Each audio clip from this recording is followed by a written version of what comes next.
right, welcome back in.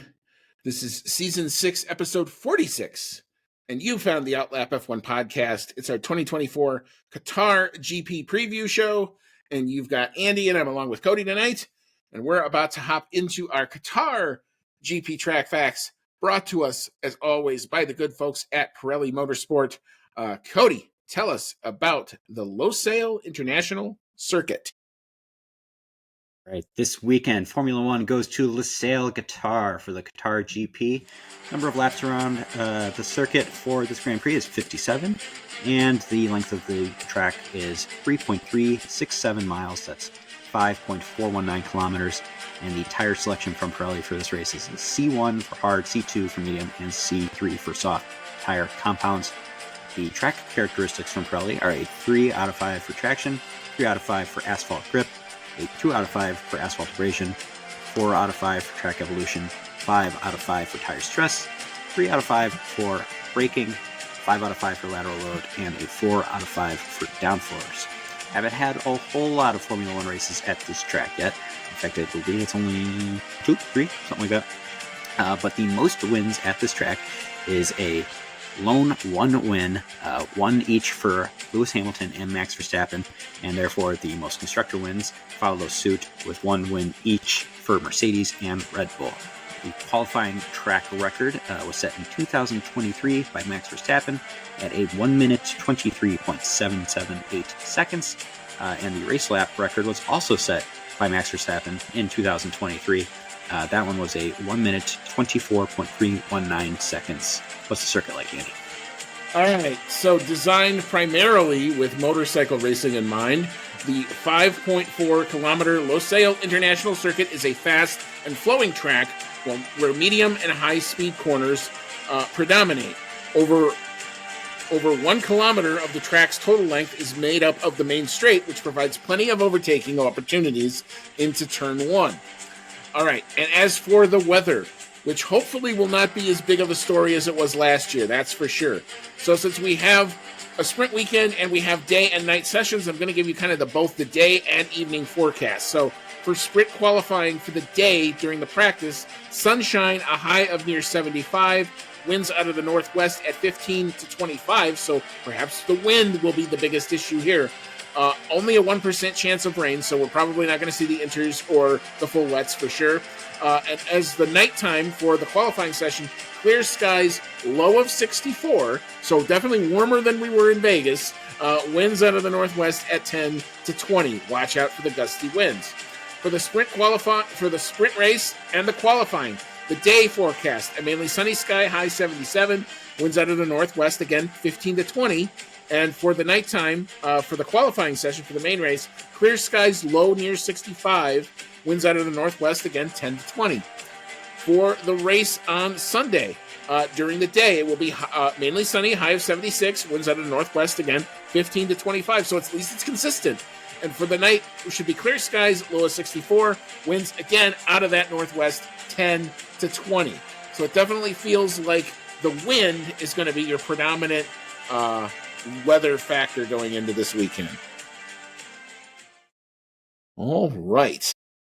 This is the circuit that when I look at it, it always looks like I'm unique in this. I see a dog looking at his tail wagging in the back, and the what is it? Turn 4 and turn 7 look like the upper and lower lips of the dog, and it looks like he's going to jump up and get the bone. But that's what I see. I can see it. I can see where you're coming from. All right, no one else has ever said that. So that if you're out there, that's an Outlap F1 podcast unique take on what this circuit looks like, and it's temporary. There's eventually going to try to build a full use F1 circuit, but we'll hopefully get probably an update on kind of where that is. But for now, we're racing at Losail. Great for MotoGP, and it's been unique for Formula One. We had issues with tires last year and the resurfacing.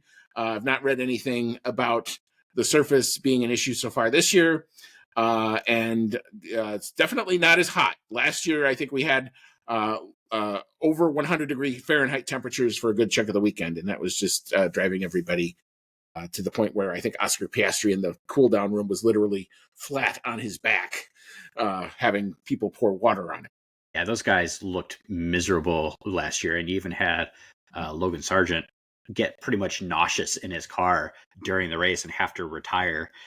Uh, yeah, everyone looked miserable. I was actually wondering how much it was really going to change things, just moving out the race a little bit, because Qatar it's in the desert. It's going to be hot. I don't think it's really ever not super hot there. Apparently, moving it out a little bit has done the trick.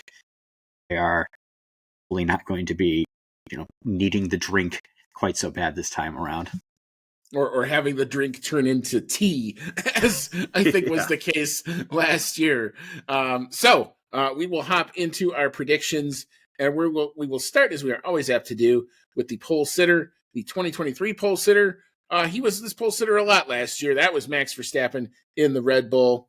But we've got interesting predictions here. Cody, I'll let you go first. What you got? I think we're going to see a bounce back by McLaren this weekend. I'm going to go with Lando Norris for pole sitter. He's generally been the more successful qualifier this year for McLaren, and I think this track's going to suit them pretty well. Yeah, very good. I have to put my McLaren stand. If it's not going to happen here, then I get really nervous, because this track should suit them, should suit the characteristics of their car. They've been kind of pointing to it. I've kind of pointed to it. I kind of said, look for Singapore, look for here. So I've got a McLaren on going for main pole as well, but I'm going to give it to the other McLaren. I'm going to say Oscar Piastri, unfettered, no team orders coming into the weekend at all. I think this is a track, if he can hook it up, he hooked it up last year in the sprint. I think he might do it here. So I got Oscar Piastri on the pole. All right, and as we mentioned before, the qualifying lap record right now is a 123.778. That was Max Verstappen's last year. Cody, what you got for a lap time?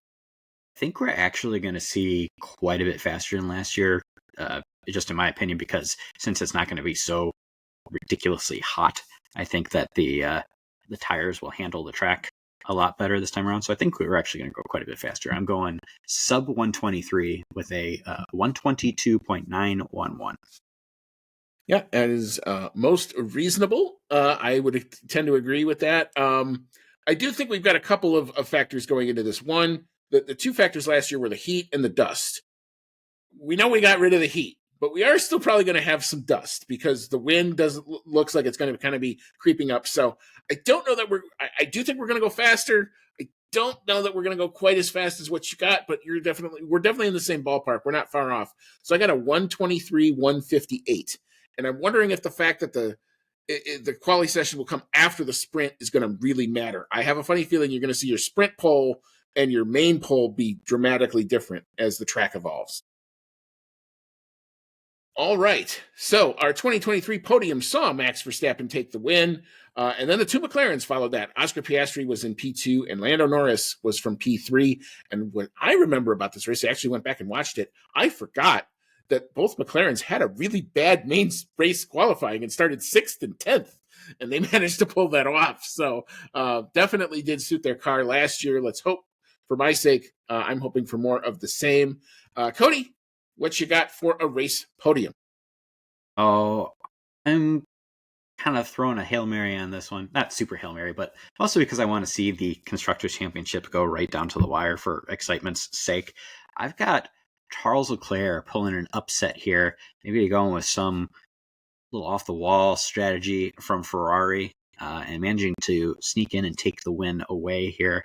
And I think the rest of the podium is going to be filled out by the McLarens. So I've got Leclerc P1, Norris P2, and Piastri. All right. Very good. I do have two McLarens on the podium as well. Again, if it's not going to happen here, my God, where's it going to happen? But again, I'm going with Oscar Piastri. I think there's just something about this track. He was so good here last year. And if you're not going to have the heat factor, I think, endurance, he's gotten a lot better at managing the tires. I mean, again, look at the race in Baku where he did it really, really well for a very long time under a lot of pressure. But I do think that Max guy is going to be a factor. And I look at the McLaren car, I look at the Red Bull car, they tend to trend together, especially lately. So I think the McLarens will be good, and I think the Red Bull with Max will be good. Notice I'm just saying the Red Bull with Max.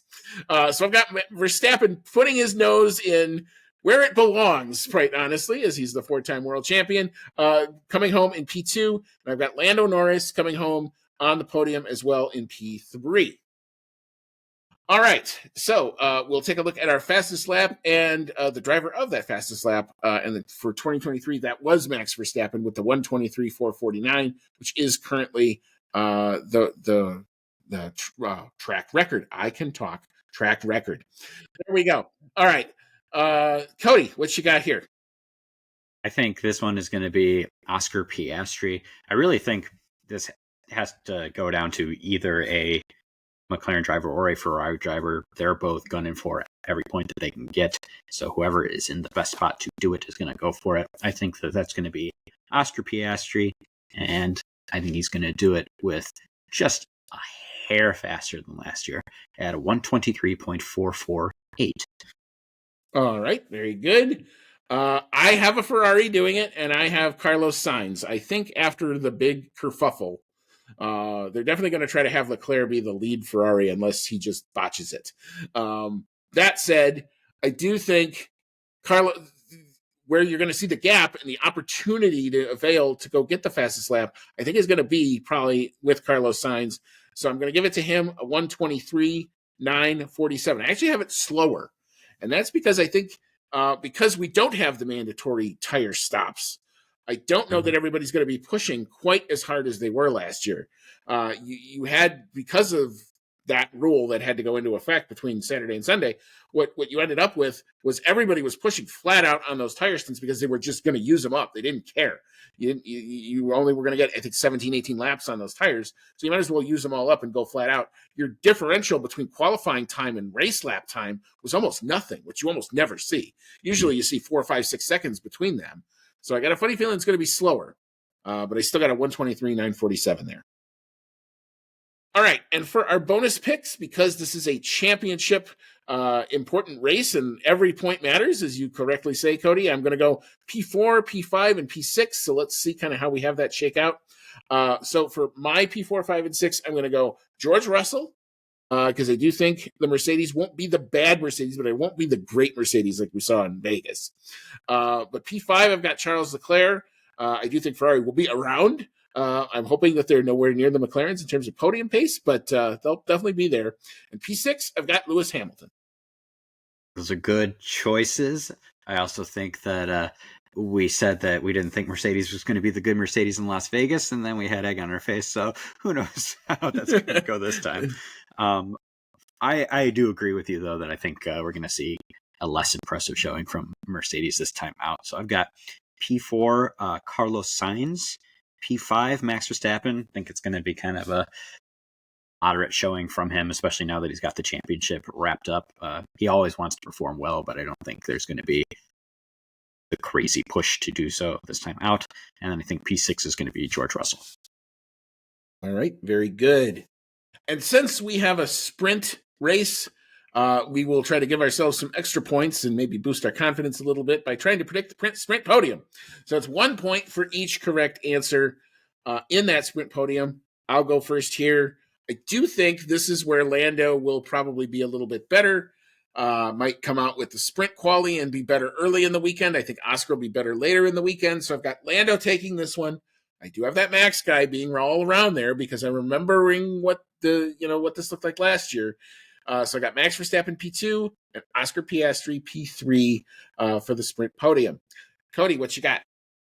I have pretty much just a little bit of a rearrangement of what I've got for the Grand Prix podium. I do have the McLarens coming out on top in the sprint. So I've got Oscar Piastri taking the win, Lando Norris in P2, and Charles Leclerc in P3.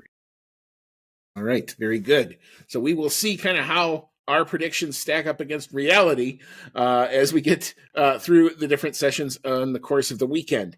And where and when can you find the sessions? And they're not exactly standard times, but it's a holiday weekend in the U.S., so hopefully it means that you'll be able to catch what you'd like to. ESPN family of networks, I have a funny feeling there's going to be some dynamic changes to the channels, so Keep abreast to our social media. I'll do my best whenever a session comes online to tell you where you can find it. ESPN Family and Networks is your main spot. Also, F1 TV is a great alternative as well. So practice 1 kicks off 8:30 a.m. Eastern. That is 7:30 a.m. Central. The sprint qualifying, I'm not working. I actually get to watch this thing unencumbered. It's so good. 12:30 p.m. Eastern, 11:30 a.m. Central in the U.S. The sprint itself kicks off Saturday morning, 9 a.m. Eastern, 8 a.m. Central. The main qualifying kicks off 1 p.m. Eastern, 12 noon in Central Time, and the race itself on Sunday, 11 a.m. Eastern, 10 a.m. Central, just in time to get out of the way for the National Football League. I'm loving this time. It's perfect. I think this is a good one. I just like having F1 on a long weekend. Honestly, you can relax, enjoy it. Don't have to be anywhere after sprint qualifying. So yeah, it'll be a nice one. Yeah, looking forward to it. Keep abreast to our social media, obviously, as always, throughout the course of the weekend. If any interesting news breaks or anything that affects anything that I think is newsworthy, I will definitely do my best to share it over the course of the weekend. Yeah, we got 2 of these to go. We got a lot of stuff to happen in the championship, not only at the top. That P6 battle is in the constructors is super, super spicy. We got driver classification. They say it doesn't really matter, but watch them all mark each other and make sure that they all know where each other are in that. So, yeah, plenty of stuff still to fight for. Championship on the driver's side is taken care of. Championship in the constructors, very much wide open. So, lots of drama, I'm sure, to come over the course of this weekend. And we will be back to recap it all after the race on Sunday. So look out for that. And until then, may all your laps be fast.